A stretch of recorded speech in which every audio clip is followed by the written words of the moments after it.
चलो स्टार्ट हो चुका है। और लोगों को लिंक सेंड कर दीजिए दोस्तों, ताकि जल्दी से लोग ज्वाइन कर सके। जल्दी से जल्दी लिंक सेंड कीजिए, शेयर बटन पर क्लिक कीजिए और लिंक व्हाट्सएप ग्रुप में पूरे फैला दीजिए। ठीक है, चलिए थोड़ा सा इंतज़ार करते हैं, उसके बाद जल्दी से फैलाइए, तभी तो लाइव सक्सेस होगा। चलिए, जो भी करीबी दोस्त हैं जल्दी से उन लोगों को ज्वाइन करने के लिए बोल दीजिए। ओके, तो दोस्तों बात करते हैं, सारे लोग आते रहेंगे तब तक, कि शुरुआत कैसी भी हो फ्रेंड्स, लेकिन जो हमारा एंड होता है ना वो झक्कास होनी चाहिए। तो चैनल पर नए हैं तो सब्सक्राइब कर लो जल्दी से, क्योंकि उसमें वक्त नहीं लगता है दोस्तों। ठीक है, तो दोस्तों आज हम बात करने वाले हैं टाइप ऑफ सेल, यानी कि पहले हम लोग बात कर चुके थे सेल, व्हाट इज सेल। तो cell is a structural and, ये सारा कुछ मतलब है कि सेल जो भी है हमारे शरीर की क्रियात्मक, संरचनात्मक, मतलब स्ट्रक्चर भी देता है, क्रियात्मक वर्क भी करता है। किसके मदद से हम कर पाते हैं? तो सेल की मदद से। अगर आप इससे पहले 3 वीडियो अपलोड किया जा चुका है चैनल पे, तो उस वीडियोज का लिंक आपको नीचे डिस्क्रिप्शन बॉक्स में मिल जाएगा। नीचे डिस्क्रिप्शन बॉक्स में मिल जाएगा, वहाँ पे जाइए और जल्दी से देखिए। ठीक है, चलो आज हमको पढ़ना है टाइप ऑफ सेल के बारे में, जो कि काफ़ी इम्पोर्टेंट मतलब रोल निभाता है हमारे जूलॉजी में, सेल चैप्टर में। तो दोस्तों यहाँ पे हम बात करते हैं सबसे पहले कि कोशिका जो है ना 2 प्रकार की होती है। सबसे पहले प्रोकैरियोटिक कोशिका और दूसरा यूकैरियोटिक कोशिका। अगर हम बात करें तो प्रोकैरियोटिक कोशिकाओं को अविकसित कोशिका कहा जाता है, और अगर फिर बात करें यूकैरियोटिक की तो ये विकसित सेल कहलाती हैं। ऐसा क्यों? क्योंकि प्रोकैरियोटिक जो है ना, प्रोकैरियोटिक है वो मुख्यतः हम जानते हैं कि प्रोकैरियोटिक सूक्ष्म जीवों के लिए यूज होता है।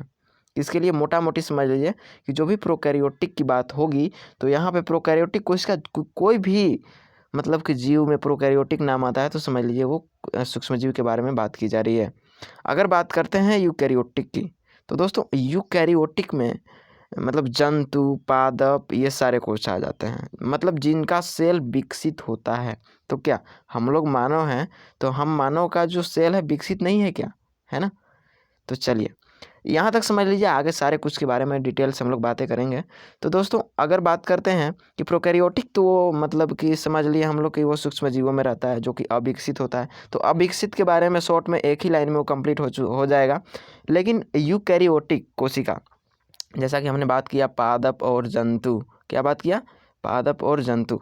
तो यूकैरियोटिक कोशिका में सबसे पहले पादप कोशिका के बारे में पढ़ना है हमें, और जंतु कोशिका, यानी कि बात करें यूकैरियोटिक कोशिका 2 प्रकार की होती है, जैसा कि आप देख पा रहे हैं स्क्रीन पे।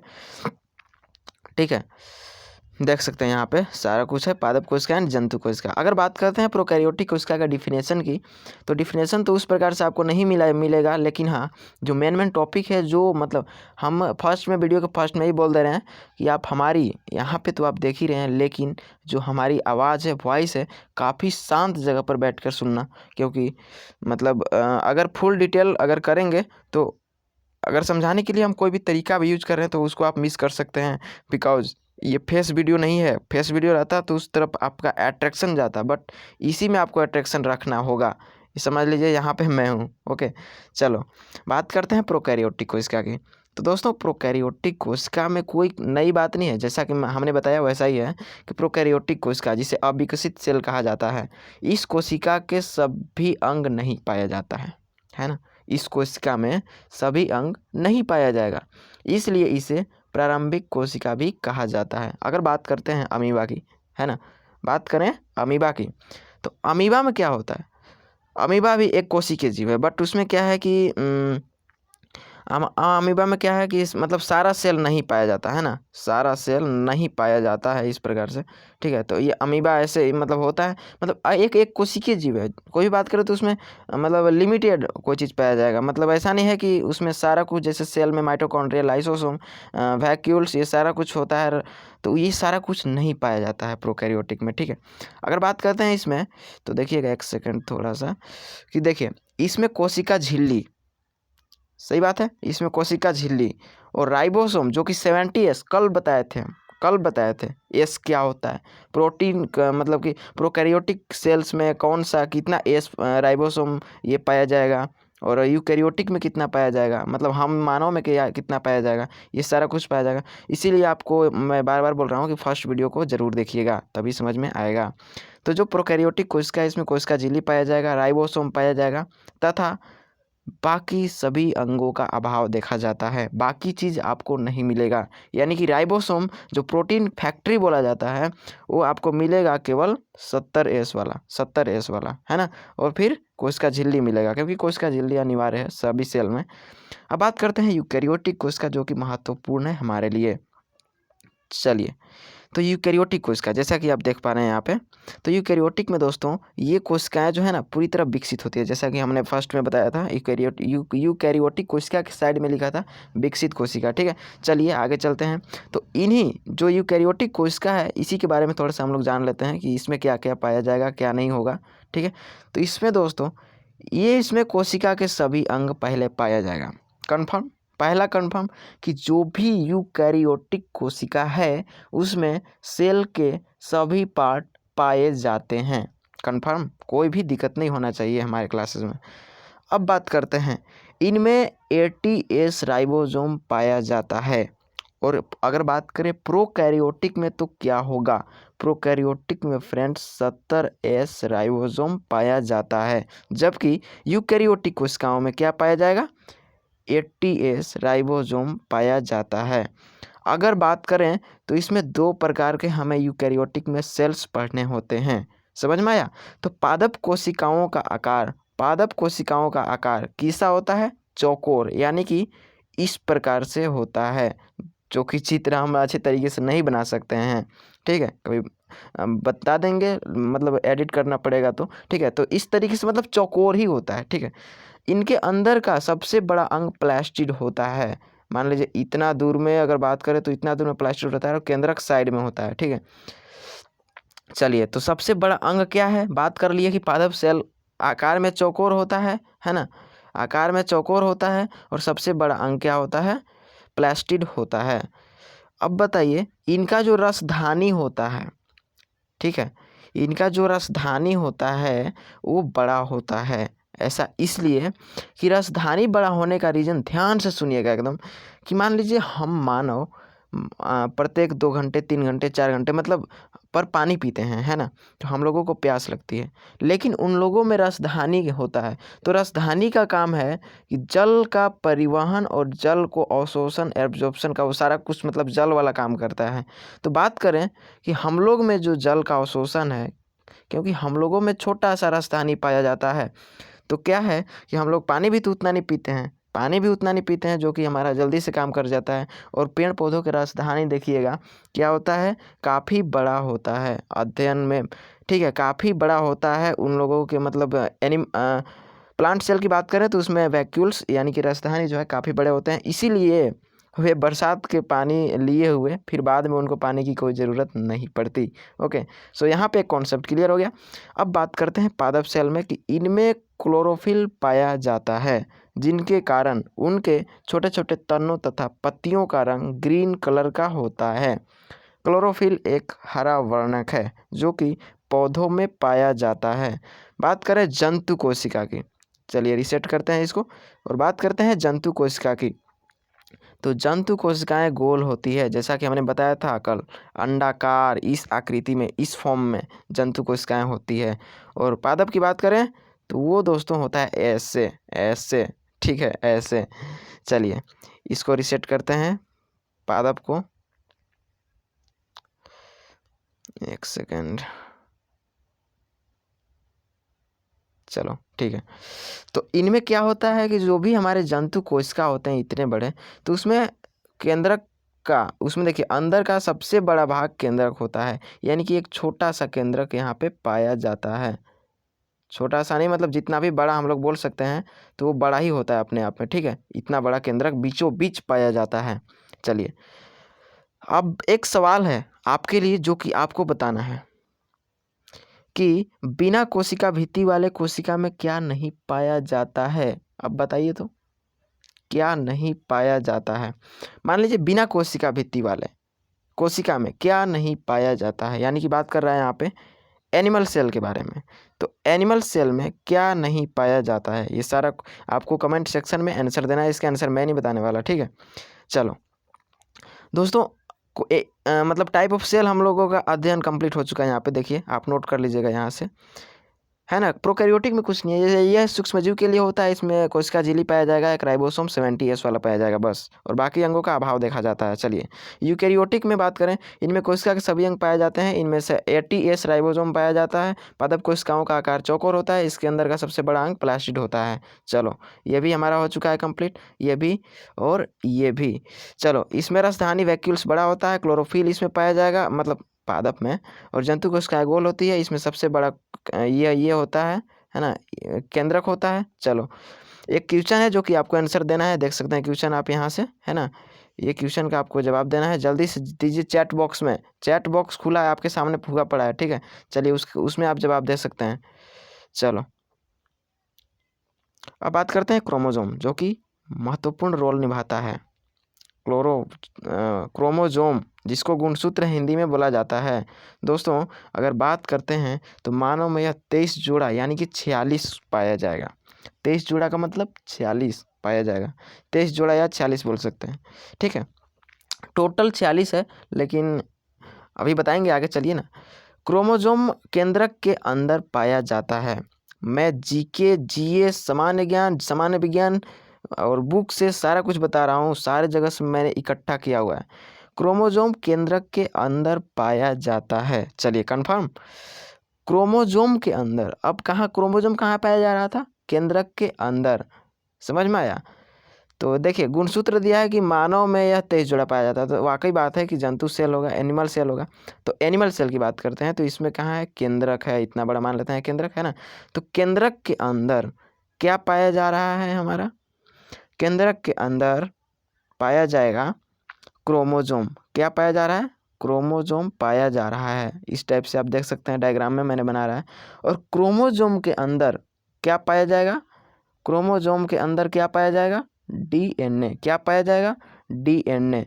तो यहाँ पर ये क्रोमोजोम के अंदर में डीएनए पाया जाएगा। डायग्राम उतने अच्छे से नहीं बन रहा है, चलिए ठीक है। अब बताइए कि जो डीएनए होता है उसके अंदर भी एक चीज़ पाया जाता है, जिसको हम लोग जीन कहते हैं दोस्तों, जीन। अब जीन क्या काम है, इसके बारे में थोड़ा सा जान लेते हैं कि जो जीन होता है, जीन पर माता पिता के गुण पाए जाते हैं। कौन सा गुण, कैरेक्टर वाला गुण नहीं, फिजिकल गुण, ओके। अतः जीन ही आनुवंशिकता का आधार है। मतलब बोल सकते हैं माता पिता के गुण, मतलब कि बाप शराब पी रहा है तो बेटा शराब पिएगा, ये कोई गारंटी नहीं है, ये क्वालिटी की बात यहाँ पे नहीं हो रही है। लेकिन अगर मान लीजिए अगर बाप बौना है, माता भी उसका बौना है, तो बेटा लंबा नहीं होने वाला है, ठीक है। इस टाइप से होगा, लेकिन हल्का सा हो सकता है, काफ़ी चेंजेस के बाद। चलिए आगे बात करते हैं थोड़ा सा कि मेल में दोस्तों हमारा पाया जाता है, मेल में थोड़ा सा स्क्रॉल अप करते हैं। चलिए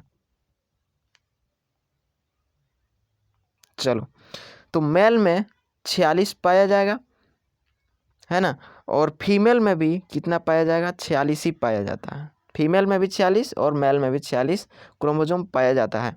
चलिए यहाँ पे आपको एक चीज़ समझ में ना है कि देखिए हमने यहाँ पे 44 क्यों लिखा है यहाँ पे, और फीमेल में भी मैंने 44 क्यों लिखा है, और यहाँ पे XY और XX। आप समझ रहे हैं कि जो हमारा 99% जो हमारा DNA होता है, और DNA में जो भी गुणसूत्र होते हैं, ठीक है।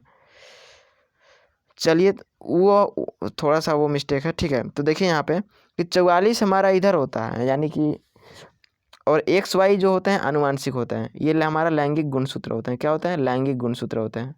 XY और XX लैंगिक गुणसूत्र होते हैं। अगर बात करें मेल में, तो मेल का लैंगिक गुणसूत्र क्या होगा, XY। और फीमेल की अगर बात करें, F की बात करें फीमेल की, तो XX होता है। देखिए जो कि यहाँ पे लिखा हुआ है कंप्लीट, ओके। अब चलिए जो कि थोड़ा सा है, कुछ भी ज़्यादा नहीं है, कि 46 यहाँ पे देखिए 44 हमने लिखा है, यहाँ पे 44 हम लोगों ने लिखा है, और X और Y जो कि 2 क्वालिटी का होता है, तो 46 तो हो गया। अगर बात करें फीमेल में, तो फीमेल में 44 है, और X 2 लैंगिक गुणसूत्र होते हैं, तो यहाँ पर भी 46 हो चुका है। ये जो है 40 ही रहेगा, ठीक है। लेकिन 2 XX का रहता है, इसके पास XY का रहता है। बात कर लेते हैं थोड़ा सा आगे कि और में कितना पाया जाएगा। अभी हम ये लिंग निर्धारण की बात नहीं कर रहे हैं, ठीक है, इसीलिए हम इसमें अभी ये बात नहीं करेंगे। चलिए चलते हैं आगे थोड़ा सा। तो अगला दिया है कुछ जीवों के क्रोमोजोम, ठीक है। अन्य जीव भी होते हैं, उनके क्रोमोजोम के बारे में हम थोड़ा सा बात कर लेते हैं, जो कि इम्पोर्टेंट है। कुछ जीवों के क्रोमोजोम में दोस्तों जो जीवाणु होते हैं, जिसको इंग्लिश में बैक्टीरिया कहते हैं, उसमें एक क्रोमोजोम पाया जाता है। मटर पी, उसमें 14 यानी कि 14 क्रोमोजोम पाया जाएगा। वैसी बात करें ऑनियन यानी कि प्याज में, तो प्याज में 16 क्रोमोजोम पाए जाते हैं, 16। अगर बात करें मक्का, जिसको मैज बोला जाता है, तो इसमें हमारा 20। अगर टमाटर, तो टमाटर में 24, कितना टमाटर में 24 क्रोमोजोम पाए जाते हैं, आप इसे नोट कर लेंगे। और मेढक में, फ्रॉग में यानी कि मेढक में हो जाएगा आपका 26। वैसी बात करें अगर नींबू में, है ना, अगर थोड़ा सा हम नींबू में बात कर लेते हैं, तो नींबू में 18 36 जोड़ा, ठीक है ना। चलिए मानव में आप सभी को पता है, आप लोग टैलेंटेड हैं, 46 46। उससे ही बात करते हैं पोटैटो आलू में, तो 48 हो जाएगा। चिंपैंजी जो बंदर होते हैं उनमें 48 होता है। तंबाकू में भी 48। और टेरिडोफाइटस जो कि हाईएस्ट लेवल पे है, ठीक है, जिसमें 1600 जो कि सर्वाधिक पाया जाता है। 1600 क्रोमोजोम पाया जाएगा टेरिडोफाइटस में, याद रखेंगे।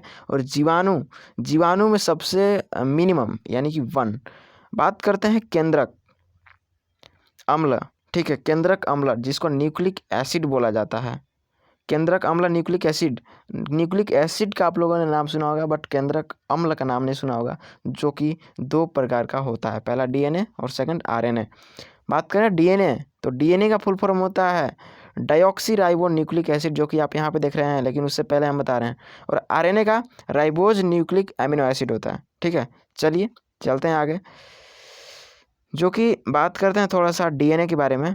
तो दोस्तों DNA यह कोशिका के अंदर केंद्रक, माइटोकॉन्ड्रिया तथा क्लोरोप्लास्ट में पाया जाता है। समझ में आया? जो DNA होता है वो तो मैंने बताया था अभी जस्ट पीछे कि केंद्रक में पाया जाता है, लेकिन यहाँ पे हम केंद्रक में भी ना कह करके केंद्रक में पाया जाएगा, उसके अलावा माइटोकॉन्ड्रिया, क्लोरोप्लास्ट में भी पाया जाता है। क्या पाया जाता है? DNA। फुल फॉर्म क्या होता है? Deoxy ribo nucleic acid. समझ में आया? चलिए चलते हैं आगे थोड़ा सा, जो कि दिया है इसके श्रृंखला को पॉलीन्यूक्लियोटाइड कहा जाता है। क्या कहा जाता है? इसकी श्रृंखला, जो भी इसकी श्रृंखला है, बनावट है, संरचना है, उसको न्यूक्लियोटाइड कहते हैं, न्यूक्लियोटाइड के नाम से जाना जाएगा, ठीक है। चलिए बात कर लेते हैं थोड़ा सा DNA का स्ट्रक्चर, जो कि यहाँ पे आप देख सकते हैं चित्र में, ठीक ना। ये मैं कहीं से लाया है, जो कि ये मेरे पास नहीं अवेलेबल नहीं था, और PDF अभी न्यू बना रहा हूँ, तो इसमें हमको लिखने में भी थोड़ा सा प्रॉब्लम होता था, इसलिए मैंने ये लाया, ठीक है। चलिए बात करते हैं थोड़ा सा DNA के बारे में। तो DNA को दोस्तों पॉलीन्यूक्लियोटाइड कहा जाता है, जो कि अभी आप लोगों ने देखा। अब जो बात आती है न्यूक्लियोसाइड, ठीक है, न्यूक्लियोसाइड।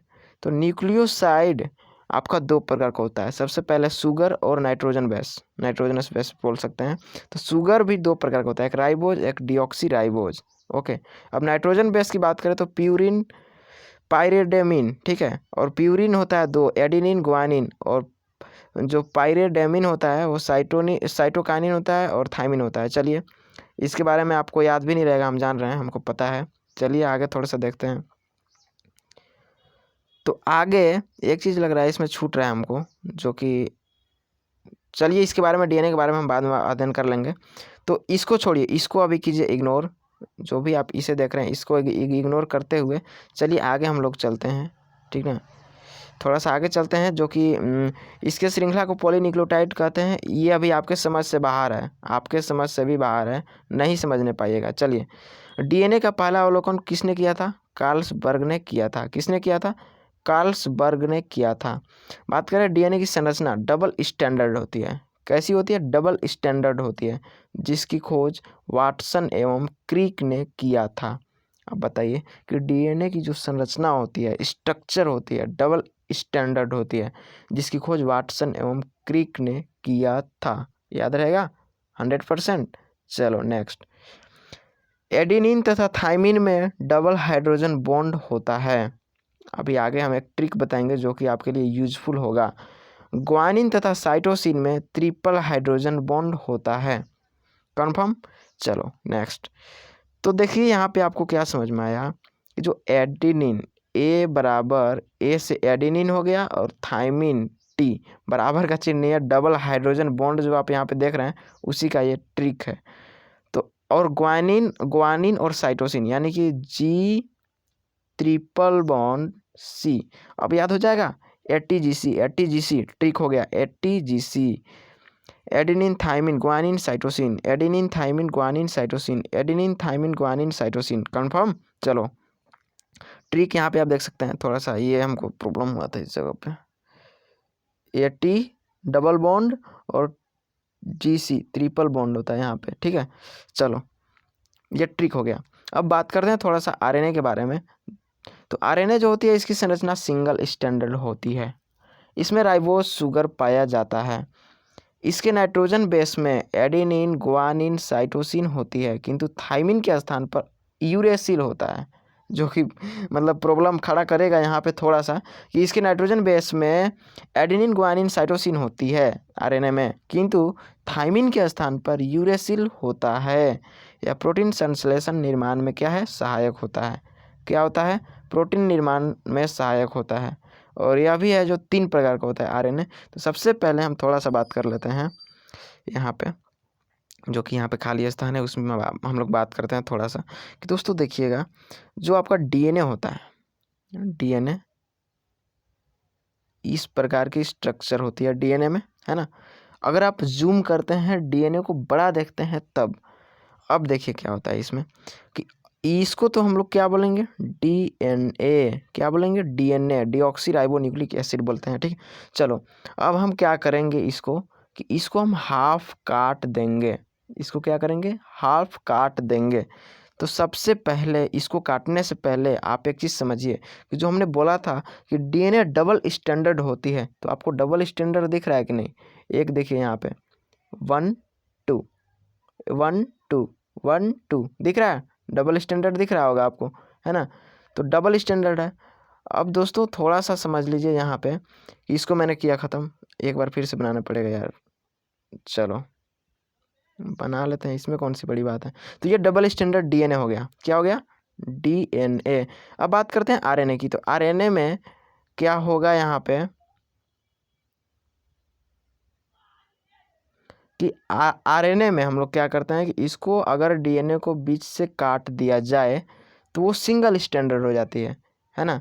यानी कि कैसा स्ट्रक्चर बन जाएगा, ऐसे ऐसे ऐसे ऐसे ऐसे, कहीं एक साइड से ही होगा, एक साइड से होगा, एक साइड से, एक साइड से, है ना। तो इसको आरएनए बोलेंगे, यानी कि इसमें सिंगल स्टैंडर्ड की मतलब होती है इसकी संरचना। तो इसको हम लोग क्या बोलते हैं, आरएनए। क्या बोलेंगे, आरएनए। और इसको क्या बोलेंगे, डीएनए। चलिए यहाँ पर कंप्लीट, तो इसी के बारे में है। तो इसकी संरचना सिंगल स्टैंडर्ड होती है, कंफर्म।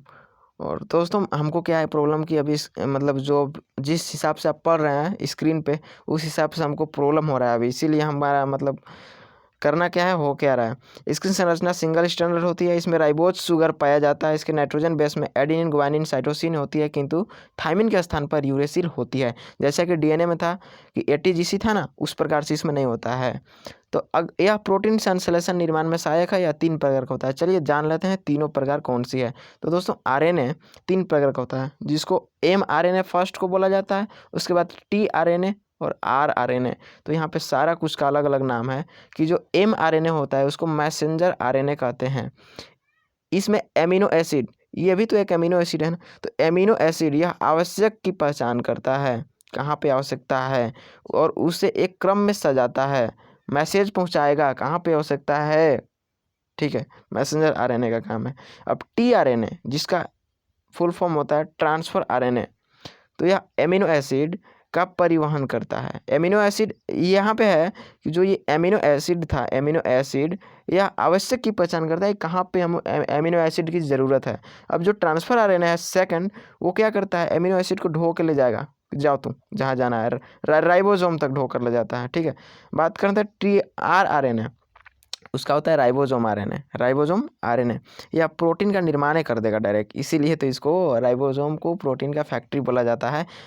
समझ में आया? 3 प्रकार की आरएनए, मैसेंजर आरएनए क्या करेगा, संदेश पहुंचाएगा, अमीनो एसिड कहाँ पे आवश्यकता है। ट्रांसफर आरएनए का क्या काम है सेकंड का, कि वो ले जाएगा कि चलो राइबोसोम तक तू ढोकर ले जाओ, तू चले जाओ अपने जगह पर, ठीक है। अब जो आरएनए है या प्रोटीन का निर्माण करता है, जैसे जिस प्रकार से आप पीछे से सुनते आ रहे हैं कि आरएनए को राइबोसोम आरएनए कहते हैं, तो वहाँ पे राइबोसोम क्या करता है, प्रोटीन का निर्माण करता है। ओके, तो यह प्रोटीन निर्माण करेगा, अपना काम पर करेगा, ठीक है। अब इसको सारा कुछ मिल गया, अमीनो एसिड मिल गया। चलो बात करते हैं, एक डायग्राम यहाँ पे आपको शो कर रहा होगा, जो कि इसको हम काफ़ी विस्तार से डिस्क्राइब करते हैं। तो देखिए इसमें कि अगर डीएनए से हमको आरएनए बनाना है, क्या बनाना है, डीएनए से हमको आरएनए बनाता है, तो उसे हम ट्रांसक्रिप्शन कहते हैं। अगर हम डीएनए से आरएनए बना रहे हैं तो उसे हम ट्रांसक्रिप्शन कहेंगे। और अगर आरएनए से डीएनए बना रहे हैं, क्या कर रहे हैं, आरएनए से डीएनए बना रहे हैं, तो उसको हम रिवर्स ट्रांसक्रिप्शन बोलेंगे। समझ में आया? डीएनए से आरएनए बनाएंगे तो उसे ट्रांसक्रिप्शन बोलेंगे, और आरएनए से डीएनए बनाएंगे तो रिवर्स ट्रांसक्रिप्शन बोलेंगे। और अगर दोस्तों डीएनए से ही डीएनए बनाएंगे तो क्या बोलेंगे उसको, अगर हम डीएनए से ही डीएनए बनाएंगे तो क्या बोलेंगे, रेप्लिकेशन बोलते हैं। क्या बोलते हैं, रेप्लिकेशन बोलते हैं। और अगर आरएनए से हम लोग प्रोटीन बना दिए, आरएनए से हम लोग क्या बना दिए, प्रोटीन बना दिए, आरएनए से क्या बना दिए, प्रोटीन बना दिए, आरएनए से प्रोटीन बना दिए, तो इसको बोला जाता है दोस्तों ट्रांसलेशन। अब ये देखिए यहाँ पे एक कॉन्सेप्ट कि अगर हम डीएनए से, ध्यान से सुनिएगा, अगर हम डीएनए से आरएनए बनाना चाहें तो हम आसानी से बना सकते हैं, क्योंकि क्या है, जो डीएनए होता है डबल स्टैंडर्ड होता है। इस प्रकार से जो डीएनए होता है क्या होता है, डबल स्टैंडर्ड होता है, तो इसको हाफ काट देंगे तो आरएनए बन जाएगा। अगर हम आरएनए से डीएनए बनाना चाहें, रिवर्स ट्रांसक्रिप्शन करना चाहें, तो डबल आरएनए को जोड़ देंगे, डबल स्टैंडर्ड हो जाएगा, इस प्रकार से। और अगर हम डीएनए से डीएनए बनाएंगे तो रिप्लिकेशन कहलाता है। और अगर अब देखिए यहाँ पे इसमें चेंजिंग हो सकता है, डीएनए से डीएनए भी बन सकता है, डीएनए से आरएनए भी बन सकता है, और आरएनए से डीएनए भी बन सकता है। लेकिन दोस्तों आरएनए से अगर ट्रांसलेशन होकर प्रोटीन बन गया तो फिर प्रोटीन से हम लोग आरएनए को नहीं बना सकते हैं। चलो कॉन्सेप्ट क्लियर होना चाहिए। अगर समझ में नहीं आ रहा है तो चैट बॉक्स में पूछो यार, मैं नीचे अवेलेबल हूँ, रिप्लाई दे रहा हूँ आप लोगों का। चलो इतना कंप्लीट होने के बाद दोस्तों अब हम करते हैं वीडियो को द एंड, जो कि इंस्टाग्राम आईडी पर अभी आप लोगों ने फॉलो नहीं किया है तो जल्दी फॉलो करो यार, जल्दी से। यहाँ पर हमारा अभी फॉलोवर कर दो, 500 का टारगेट है। और कांटेक्ट, अगर आप ऑफलाइन कोचिंग ज्वाइन करना चाहते हो तो इस नंबर पे कॉल करो या एसएमएस करो, व्हाट्सअप करो। और मेरा तो नाम आप सभी लोग जान रहे हो, लिखने की कोई ज़रूरत नहीं है दोस्तों। तो अब आप हमें एक चीज़ बताइए कि जो हम लोगों ने फर्स्ट में बात किया था कि अगर हम लोगों का जो शुरुआत कैसी भी हो लेकिन इंड झक्कास होनी चाहिए, तो क्या आपका इंड झक्कास तरीके से हुआ? झक्कास तरीके से होने का मतलब कि आपको कंप्लीट समझ में आना चाहिए। क्या आपको कंप्लीट समझ में आया? आ गया होगा, मेरा कॉन्फिडेंस कर रहा है। चलो अगर नहीं आया तो बोलो। अगली वीडियो मिलेगी आपको किरण मैम के साथ, किरण मैम अगली वीडियो में आने वाली है। चलो thank you so much, all the best. Video को द एंड करते हैं।